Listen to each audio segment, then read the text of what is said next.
Why do we, most of us, always get it wrong or often get it wrong when it comes to choosing a partner to marry and procreate with? Why do we always get it wrong? Over 50% of marriage around the world end up in divorce.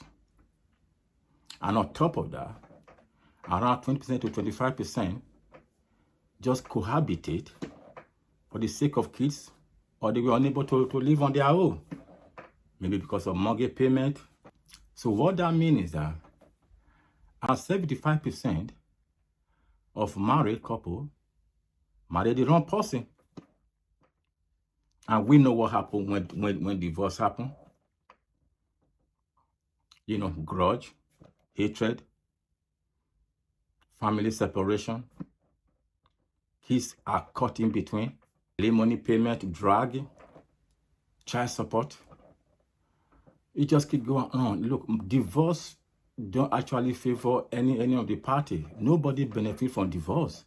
It's a painful process. I was married and I understand.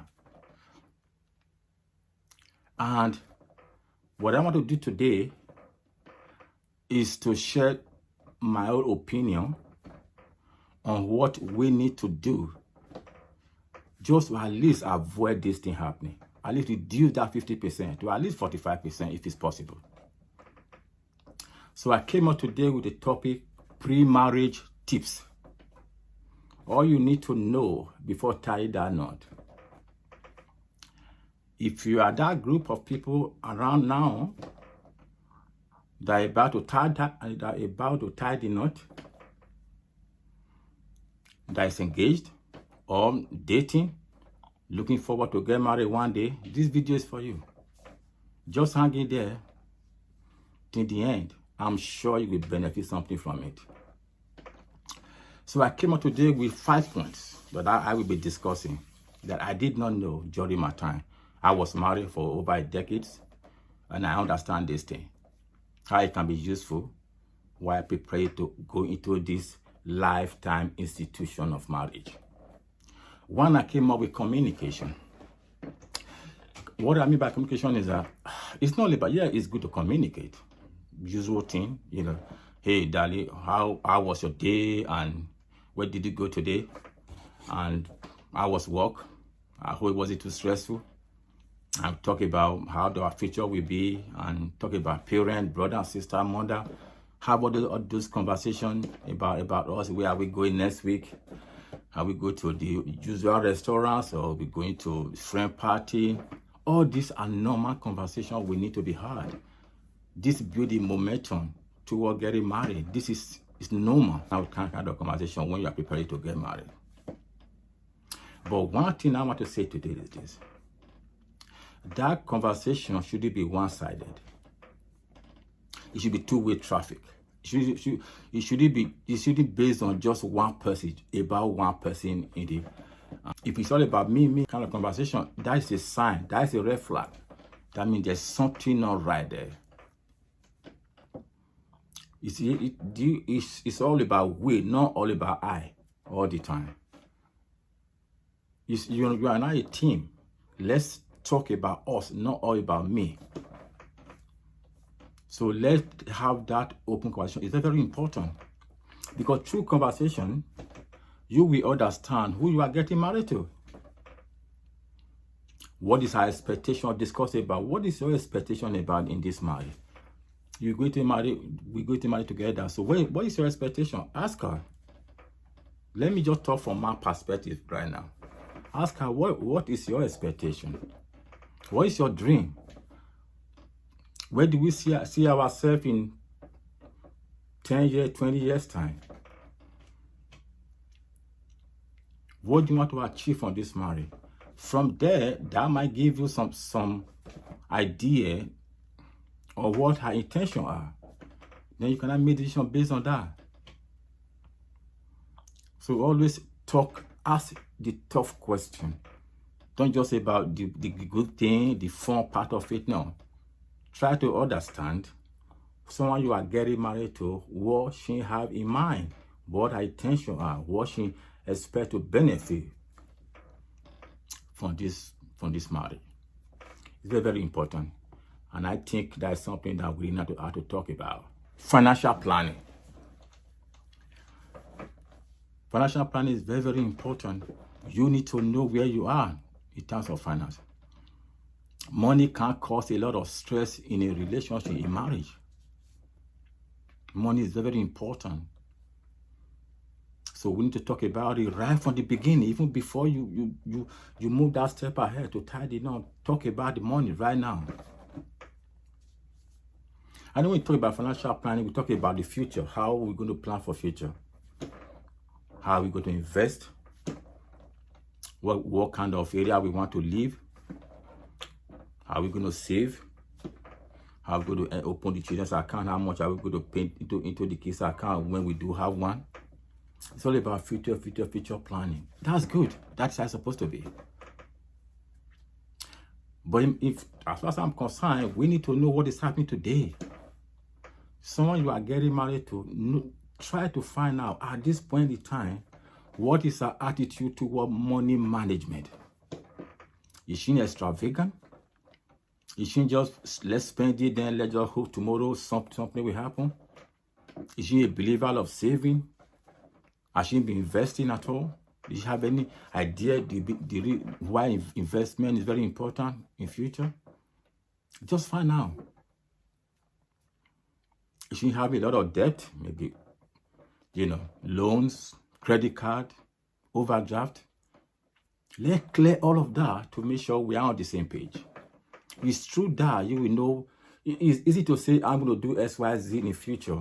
But what are you doing now will determine what you will do in future.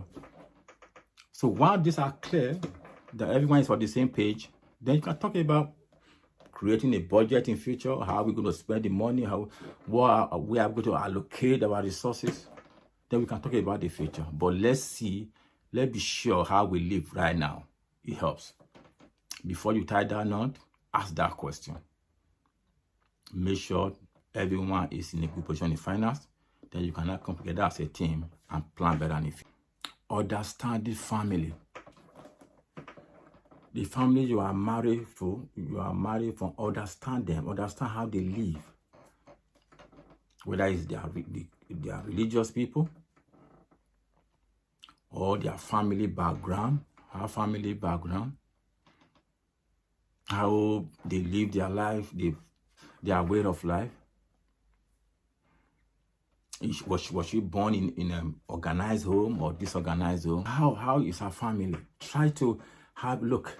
Don't downplay the influence of family in the marriage. Your wife family, don't downplay their influence in your marriage.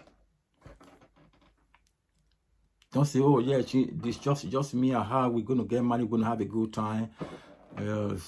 No, it's not just you and her. Once you are married to somebody, you are part of her family. Don't downplay that. Try to have a relationship with her mom, if you have one, from the beginning. Interact with her, ask questions, just discuss, just be friendly. See if there is a connection. Raise a conversation that having to do with her needs. See how she will respond. During the conversation, see how she communicates. Is it all about her daughter she's talking about? For example, the wedding, how kind of clothes that her daughter will wear in the wedding, the venue, her daughter's favorite venue, or something, or her daughter's ambition, or her daughter's expectation. Is it all about her daughter, or it's all about you and her daughter together? Or it's all about her? It's all about me. Try to figure things out quickly. Talk to. Have that conversation. Be friendly. And talk to other members of the family. Know their brand. Know how they live. Because they will have influence. You cannot just marry and forget about your in-laws. No. They are part of your life now. So try to know if their value align with your value. Then you cannot see that it is where you want to be or not. You might really be in love with your wife to be, but you still have to have a relationship in some way with our family if you really want the marriage to work. Most especially African, where I come from. That's something you really need to do. If from day one there's a sign that these people, they are not into you, they don't really like you for some reason, you just have to think twice before you go into that marriage. It might not work. Think twice before you go to that marriage. If you don't have a good relationship with your wife to be family from the beginning, that's something to think about it. If that's really what you want, because they will have influence if you're married in the end. So try and think about that. It's just my personal experience. I experienced it. This is not like someone told me. This is my personal experience. And it was difficult. It was hard. It's target setting. You need to have a target. Someone you want to be on a journey, a very important journey with somebody that you love, you are really in love with, and you want to be with this person, you want to spend the rest of your life with this person. Don't you think it's a good idea to know where you want to be in 5 years' time, 10 years' time, 20 years' time? How many number of children you want to have? Where do you want to live? Which part of the world you want to? How you want to conduct yourself as family? So you must have a target. Beware of one thing. Don't let that target always be her ambition that she need to fulfill. Don't let it about what she need, what she want, how her life wants to go. It's not only about her. Let it be about you together. Don't just focus on her need. We all have needs. Moving going forward, that is a red flag. You need to sit back and think about it. Don't let this, because I was there. I know how I feel. Don't let this adrenaline, this joy of I'm getting married. I love this woman. She's beautiful. She's well educated. She's going to be the mother of my kids. We're going to, live together. We're going to go to sunset. Everything's going to really great. We're going to be happy. Everything's going to be fine. Don't let that moment, that period just overshadow your logical thinking. I remember myself, I'm not innocent on this one. I'm a victim of this. When I was prepared to get married, all my decision making was based on how I was feeling, how I feel. It wasn't logical thinking. It wasn't logical. It wasn't the decision based on logic. It wasn't about how I feel, because I was joyful. I thought this is it. So I could not ask those questions about what the target, where are we going, what would the journey look like going forward. I was not into that, because I was so joyful. So just try and make sure that you know where you're going, and know where your plans are. We know this is a journey that two people come together. It's not just a journey for one person. It's a team. It's a teamwork now. Going forward, make sure it's all about you together, not just about one person. Conflict resolution. Conflict resolution. This close to home to me. This is the reason why I said during the course of my marriage, this is area where I really struggle. I struggle in this area. I struggle. I couldn't understand it. I personally believe that there will always be a problem. You cannot run away from conflict in a relationship. Nothing goes smooth. At some point in time, there's going to be disagreement. There's going to be something that you do that I don't like. There will be new discovering about us as a couple. Things will fall apart. But you can only put it together if you work as a team together. I believe a solution, I believe issue is better resolved between couple without interference of third party, without third party involvement. I'm your husband. You are my wife. We have issue. Let's talk about it. Don't involve someone else. Don't involve your mom. You think your mom knows best. Don't involve your brother or sister. Don't involve your friend, your colleagues. All these people might not understand how we live. Or worst, they might give you advice that will benefit them. I experienced that. The advice that will benefit them is for their interest, not for your interest. And if you go along with that, the problem will only escalate. A good relationship is where there is a conflict in the family. Two people, they sit together and work through it together. And when you do that, believe me, that marriage has hope of survival. Once people once a family affair is not in public all the time, every time little thing happen, let me talk to my mom, let me talk to my dad, let me talk to my friend, my colleague. Once you start involving people 24/7 on your family affair, that marriage is doomed. It's just a matter of time. It's over. So people come with different suggestions, and you keep on like you're not quite sure where to go.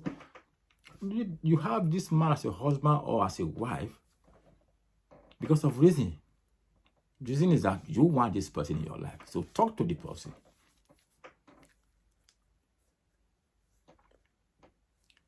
Primarily, before you try, you can just ask questions that did not ask. Just ask simple questions. If we have a conflict, how do you intend to resolve it? Just hear from our point of view. How do you intend to resolve it? If you say, oh, I will just call my mother. My mother is very experienced. She's been married for 20 years, 100 years, 50 years. So she will give me the best advice. That is a problem. Instead, she said, okay, we sit down, we talk about it, we debate about it, we all come with different ideas, now resolve it. That is a good idea. Those are a few questions that we need to ask right from the beginning. Before you try that on, just ask those questions. It's not upsetting, it's just a question. So just at the 5 points, I think that anyone should have to have and take into consideration before you tie that knot. Communication is very important. You need to know whether it's one-way issue. Communication should not be one-way conversation. It should be two-way traffic, not one-way traffic. It should be about both of you, not just about one person all the time. Then financial planning. You want to know my financial background at that moment. Before we talk about future, let me see how you manage your money at this point. Let's talk about how we manage money, our idea, our attitude toward money management. And before we even talk about how we budget for future. Then understanding family. Try to know the family you are marrying from. Don't just say, I love my wife loves me. That's it. No, they will be part of your family. So try to understand them and know, how they live their life, what they believe. Like make sure their value to some degree aligned with your value. Going forward, that is very important. Target setting, know where you want to be in future. Make sure this is a journey of two people coming together as one. How you're going to move on in life. Make sure you know what your future target is. Ask that question from the beginning. And last and not the least, conflict resolution. Try to find out someone you are getting married to, whether she believe that to resolve issues should be between couple or someone else has to get involved somewhere. But I have no problem with maybe marriage advisor, maybe sometime, because they are professional. But I still believe that two people, adult, can always resolve issues between themselves. That is my way of looking at it. So there you have it. And thank you very much again for listening to this video. And if you like this video as much as I do, please thumbs up. If you haven't subscribed, subscribe. If you like, subscribe and turn on your notification for my future video. Thank you very much. Comment below. I want to know, I want to hear your idea. I want to see how you see this this topic, this very important topic. What is your own take, Ninis? Leave that comment below. I will read your comment definitely. Okay, have a good day, and I see you on the next video.